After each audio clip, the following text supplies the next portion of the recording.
Capítulo 28. And for those on the internet, since I didn't have it turned on, it's Genesis 28. Uh, Génesis capítulo 28.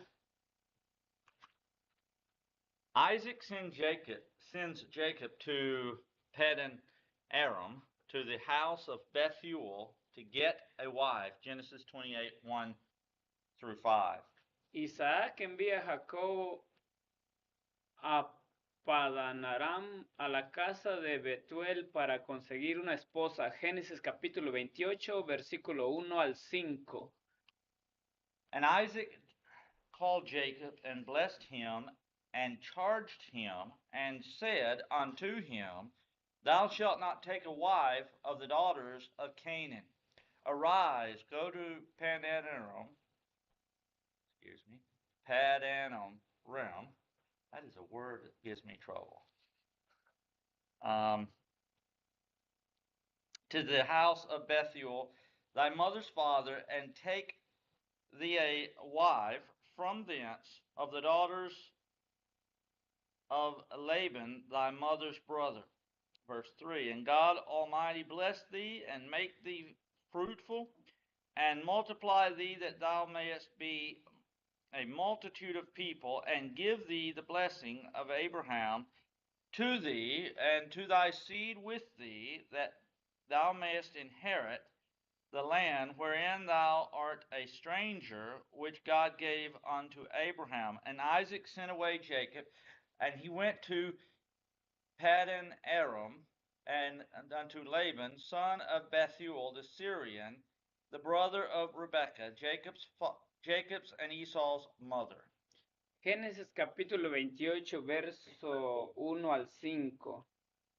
Entonces Isaac llamó a Jacob y los bendijo y le mandó diciendo, no tomes mujer de las hijas de Canaán, levántate, ve a Padam Aram, a casa de Betuel, padre de tu madre, y toma ahí mujer de las hijas de Labán, hermano de tu madre.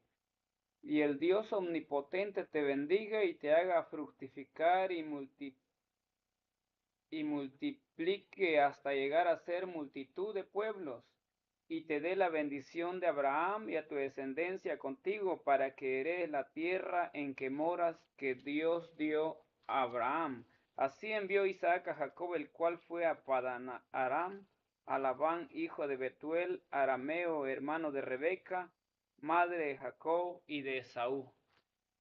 There are two reasons for his sending Jacob. Hay dos razones para enviar a Jacob. One, as stated in this text, he wants him to take a wife from his own family, not from the people of Canaan. Uno, como se indica en este texto, quiere que tome una esposa de su propia familia, no del pueblo de Canaán. And two, as we discussed last week, Esau had determined to kill Jacob, and Rebekah, having heard of this, determined to send him away to save his life. Genesis chapter 27, verses 41 through 46. Y dos, como comentamos la semana pasada, Esaú había decidido matar a Jacob y Rebeca. Al enterarse de esto, decidió despedirlo para salvar su vida. Génesis capítulo 27, verso 41 al 46. And Esau hated Jacob because of the blessing wherewith his father blessed him. And Esau said in his heart, The days of mourning for my father are at hand, and then will I slay my brother Jacob. And these words of Esau, her elder son, were told to Rebekah, and she sent and called Jacob her younger son, and said unto him, Behold, thy brother Esau, as touching thee, doth comfort himself, preparing to kill thee. Now therefore, my son, obey my voice, and arise, flee thou to Laban, my brother, to Haran. I just read through verse 43, brother. Okay. Versículo 41 al 43. Dice, y aborreció Esaú a Jacob por la bendición con que su padre le había bendecido, y dijo en su corazón, llegarán los días del luto de mi padre, y yo mataré a mi hermano Jacob. Y fueron dichas a Rebeca las palabras de Esaú su hijo mayor, y ella envió y llamó a Jacob su hijo menor y le dijo, he aquí, Esaú tu hermano se consuela acerca de ti con la idea de matarte. Ahora pues, hijo mío, obedece a mi voz, levántate y huye a casa de Labán, mi hermano, en Harán. Isaac again blesses Jacob, Genesis 28, verses 3 and 4. Isaac vuelve a bendecir a Jacob, Génesis capítulo 28, versículo 3 al 4. And we already read that, so we won't read it again, but you can read. Ya lo leímos esto, no lo vamos a leer de nuevo, pero ustedes pueden leerlo. He calls for the blessing of God, the blessing which God had given to Abraham and then Isaac, to be upon Jacob and his descendants. Pide que la bendición de Dios, la bendición que Dios le había dado a Abraham y luego a Isaac, esté sobre Jacob y sus descendientes. Esau does not like this, Genesis chapter 28, verses 6 through 9. A Esaú no le gusta esto, Génesis capítulo 28, versículos 6 al 9. When Esau saw that Isaac had blessed Jacob and sent him away to Paddan Aram to take him a wife from thence, and that as he blessed him, he gave him a charge, saying, Thou shalt not take a wife of the daughters of Canaan, and that Jacob obeyed his father and his mother, and was gone to Paddan Aram. And Esau, seeing that the daughters of Canaan pleased not Isaac his father, then went Esau unto Ishmael, and took unto the wives which he had Mahalath, the daughter of Ishmael, Abraham's son, the sister of Nebajoth, to be his wife. Versos 6 al 9. Y vio Esaú cómo Isaac había bendecido a Jacob y le había enviado a Paddan Aram para tomar para sí mujer de ahí, y que cuando le bendijo le había mandado diciendo, no tomarás mujer de las hijas de Canaán, y que Jacob había obedecido a su padre y a su madre y se había ido a Paddan Aram. Vio asimismo Esaú que las hijas de Canaán parecían mal a Isaac su padre, y se fue Esaú a Ismael y tomó para sí por mujer a Maalat, hija de Ismael, hijo de Abraham, hermana de Nebaiot, además de sus otras mujeres. Esau is upset that Isaac has again blessed Jacob, sent him away to get a wife, and that Jacob obeyed their father. Esaú está molesto porque Isaac volvió a bendecir a Jacob, lo envió a buscar una esposa y Jacob obedeció a su padre. Isn't that often the case? ¿No es este el caso frecuente? Those who will not obey God, parents, the law, etc., don't like those who will. A los que no obedecen Dios, los padres, la ley, etc. Through here. No les agradan los que sí lo hacen. Many of us, or even most of us, have experienced such animosity from those who reject God. Muchos de nosotros, o incluso la mayoría de nosotros, hemos experimentado tal animosidad por parte de aquellos que rechazan a Dios. Esau determines to get another wife to upset his father. Esaú decide buscar otra esposa para molestar a su padre. He sees that Isaac doesn't want Jacob to take a wife from the people of Canaan, so he goes to get one from them. Él ve que Isaac no quiere que Jacob tome una esposa del pueblo de Canaán, así que va a conseguir una de ellos. He gets a wife from the family of Ishmael. Of course, Ishmael is Isaac's brother. Consigue una esposa de la familia de Ismael, por supuesto, Ismael es hermano de Isaac. Jacob started his journey, stopping at Luz, which he named Bethel, which means the house of God. Genesis chapter 28, verses 10 through 22. Jacob inició su viaje deteniéndose en Luz, a la que llamó Betel, que significa la casa de Dios. Génesis capítulo 28, versículos 10 al 22. And we're not going to read that whole section, but we'll read a little bit of it. Beginning in verse 10, and Jacob went out from Beersheba and went toward Haran, and he lighted upon a certain place and tarried there all night, because the sun was set. And he took of the stones of that place and put them for his pillows, and laid down in that place to sleep. And he dreamed, and behold, a ladder set up on the earth, and the top of it reached to heaven. And behold, the angels of God ascending and descending on it. And behold, the Lord stood above it, and said, I am the Lord God of Abraham thy father, and the God of Isaac. The land whereon thou liest, to thee will I give it, and to thy seed. Verses 10 to 13. Yes. Versículo 10 al 13. Salió pues Jacob de Beerseba y fue a Harán, y llegó a un cierto lugar y durmió ahí, porque ya el sol se había puesto, y tomó de las piedras de aquel paraje y puso a su cabecera y se acostó en aquel lugar.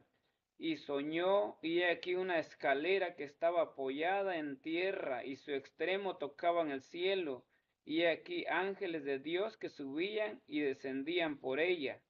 Y he aquí Jehová estaba en lo alto de ella, el cual dijo, yo soy Jehová, el Dios de Abraham tu padre, y el Dios de Isaac. La tierra en que estás acostado, te la daré a ti y a tu descendencia. And then in verses 14 and 15 we read, And thy seed shall be as the dust of the earth, and thou shalt spread abroad to the west, and to the east, and to the north, and to the south. And in thee and in thy seed shall all the families of the earth be blessed. And behold, I am with thee, and will keep thee in all places whither thou goest, and will bring thee again into this land. For I will not leave thee until I have done that which I have spoken to thee of. Vamos a leer el verso 14 al 15. Será tu descendencia como el polvo de la tierra, y te extenderás al occidente, al oriente, al norte y al sur. Y todas las familias de la tierra serán benditas en ti y en tu simiente. He aquí yo estoy contigo y te guardaré por donde quiera que fueres. Y volveré a traerte a esta tierra, porque no te dejaré hasta que haya hecho lo que te he dicho. In this section, we see Jacob has a dream, verses 12 through 15. En esta sección vemos que Jacob tiene un sueño, versos 12 al 15. And again, we've read that, so we won't read it again. Ya lo leímos, no vamos a leerlo de nuevo. He dreams of a ladder that reached from the earth to heaven, and angels were ascending and descending on it. Sueña con una escalera que iba de la tierra al cielo, y por ella subían y bajaban ángeles. The Lord spoke to him from above the ladder and promised him the promises that he had given to Abraham and to Isaac. El Señor le habló desde arriba de la escalera y le prometió la promesa que había dicho a Abraham y a Isaac. He again promises to be with him and protect him.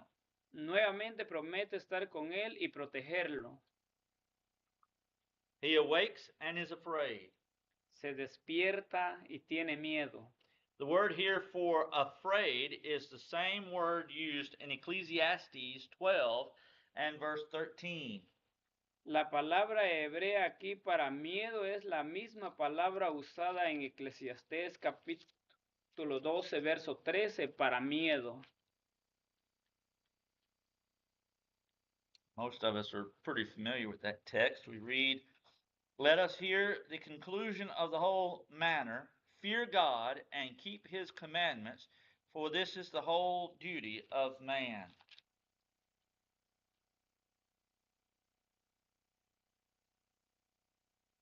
Where's your reading for that? After Proverbs.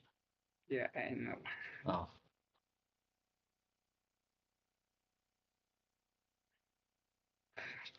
Okay, verse 12. 12, 13. Eclesiastés capítulo 12 y verso 13. Dice, el fin de todo el discurso oído es este: teme a Dios y guarda sus mandamientos, porque esto es el todo del hombre. It has in its meaning the idea of reverence. Tiene en su significado la idea de reverencia.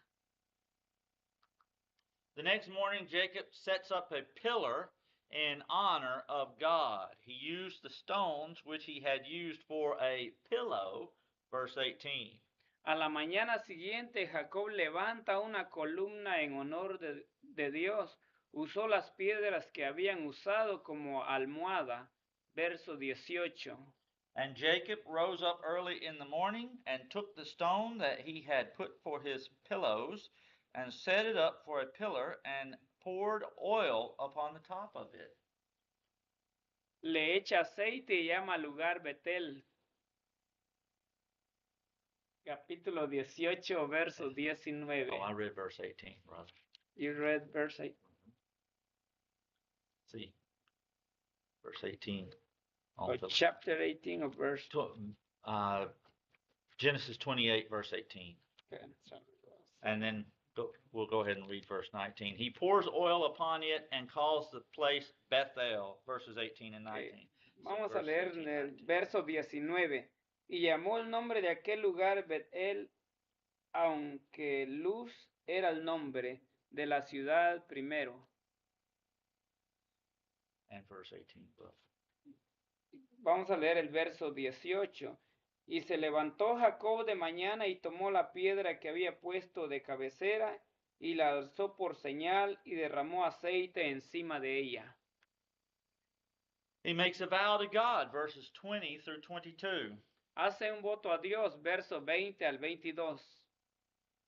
And Jacob vowed a vow, saying, if God will be with me, and will keep me in this way that I go, and will give me bread to eat, and raiment to put on, so that I come again to my father's house in peace, then shall the Lord be my God, and this stone which I have set for a pillar shall be God's house, and of all that thou shalt give me, I will surely give the 10th unto thee. E hizo Jacob voto diciendo, si fuere Dios conmigo, y me guardare en este viaje en que voy, y me diere pan para comer y vestido para vestir, y si volviere en paz a casa de mi padre, Jehová será mi Dios. Y esta piedra que le he puesto por señal será casa de Dios, y todo lo que me dieres, el diezmo apartaré para ti. Vowing something to God is a very serious matter. Ecclesiastes 5, verses 4 through 7.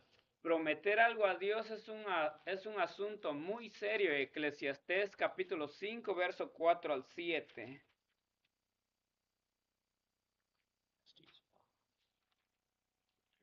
When thou vowest a vow unto God, defer not to pay it, for he hath no pleasure in fools. Pay that which thou hast vowed. Better is it that thou shouldest not vow, than that thou shouldest vow and not pay. Suffer not thy mouth to cause thy flesh to sin, neither say thou before the angel that it was an error. Wherefore should God be angry at thy voice and destroy the work of thine hands? For in the multitude of dreams and many words there are also divers vanities, but fear thou God. Eclesiastés capítulo 5, verso 4 al 7. Cuando a Dios haces promesa, no tardes en cumplirla, porque Él no se complace de los insensatos, cumple lo que prometes. Mejor es que no prometas y que prometas y no cumplas. No dejes que tu boca te haga pecar, ni digas delante del ángel que fue ignorancia, porque harás que Dios se enoje a causa de tu voz y que destruya la obra de tus manos. Donde abundan los sueños, también abundan las vanidades y las muchas palabras, mas tú teme a Dios. We should remember this when we obey the gospel. We are promising to God to live for Him. We should certainly obey the gospel, but we better remember that we are promising to live for God. 2 Peter chapter 2, verse 21. Debemos recordar esto cuando obedecemos el Evangelio, estamos prometiendo a Dios vivir para Él. Ciertamente debemos obedecer el Evangelio, pero es mejor que recordemos que prometemos vivir para Dios. Segunda de Pedro capítulo 2 versículo 21.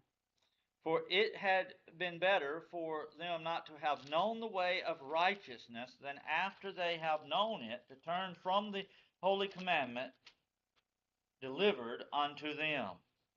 Segunda de Pedro capítulo 2 verso 21. Porque mejor les hubiera sido no haber conocido el camino de la justicia que después de haberlo conocido volverse atrás del santo mandamiento que les fue dado.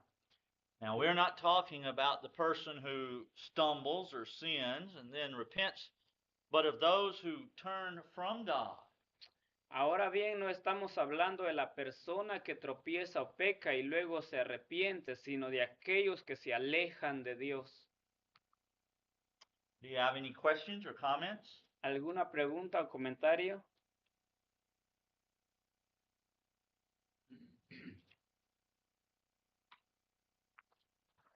Jim?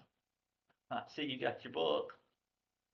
You had a little problem there pronouncing the Pat in there around? Padan Aram. King James, American Standard, both have it as one word. Mm-hmm. New American Standard breaks it into two. Padan Aram, as if it were, say, Sedalia, Missouri.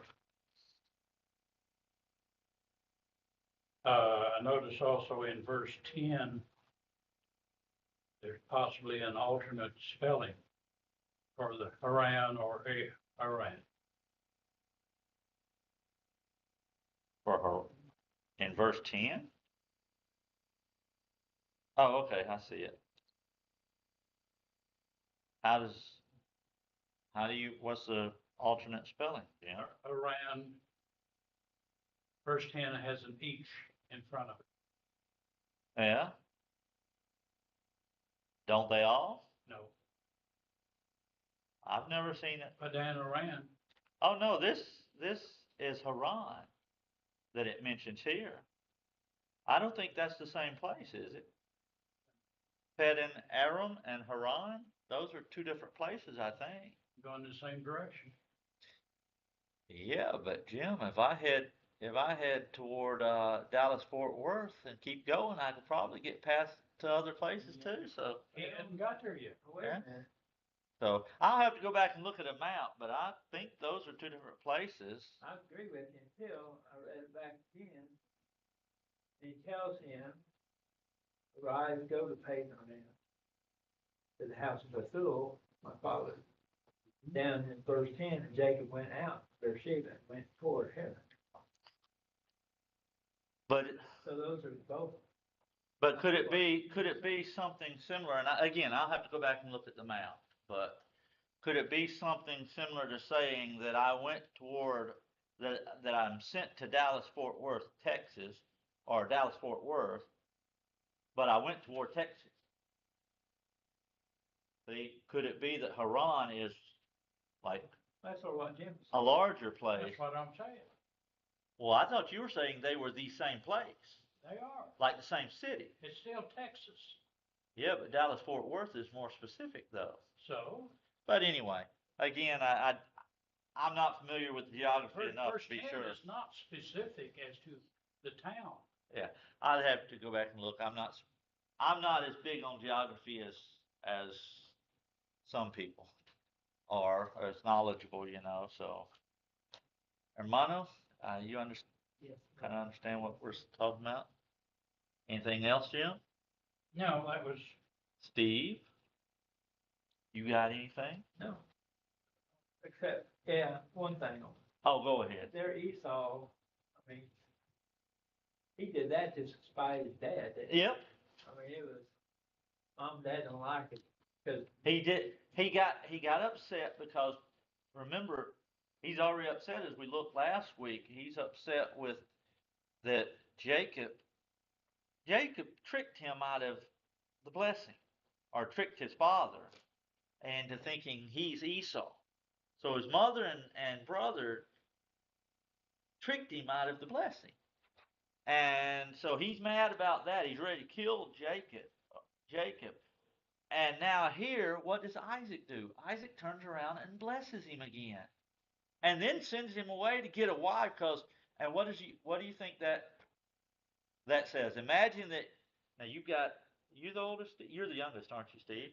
Imagine that your older brother, or imagine you got a wife, Sister Linda here, and your parents tell your older brother, now I want you to go find somebody from a different place, or different. So now what have they done? They're making very clear they're not happy with the decision you made. They don't like you marrying into these people. And so they're telling Jacob, and Jacob listens. Again, we see people who do that, don't we? Where we find that people get upset, and if we talk about it in relationship to the church, in relationship to God, how many people get upset and don't like you because you obey the gospel and they haven't? They're not satisfied that they're not doing right. They're upset that you are. look at chapter 27, 46. 27 versículo 46, Yeah. 46.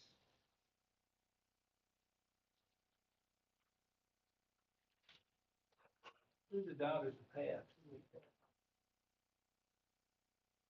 And Rebekah said to Isaac, I am weary of my life,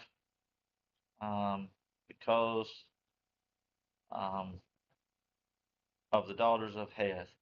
So, Jacob take ¿quiénes son niños de Heth? Who are the daughters of Heth? Is that right, brother?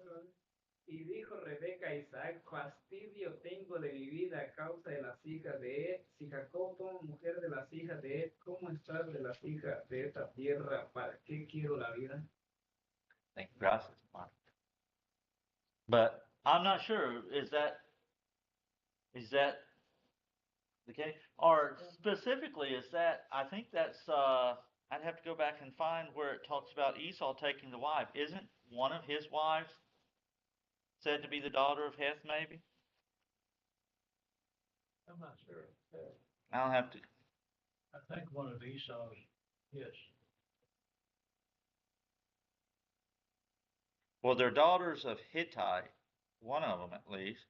Verse 34 of chapter 26, capítulo 26 y versículo 34.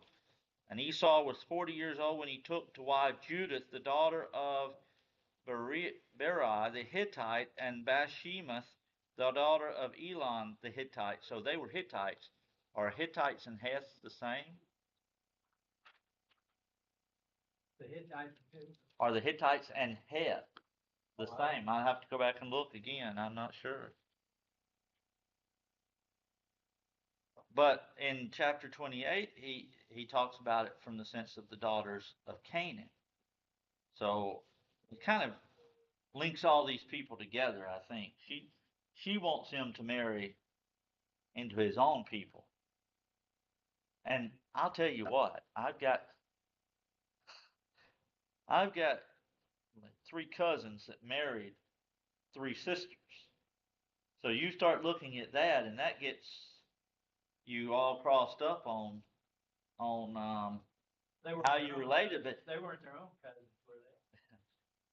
Well, being no, Mississippi, they might have been. I don't know. no. But in fact, that's what you see here because Isaac marries Rebekah.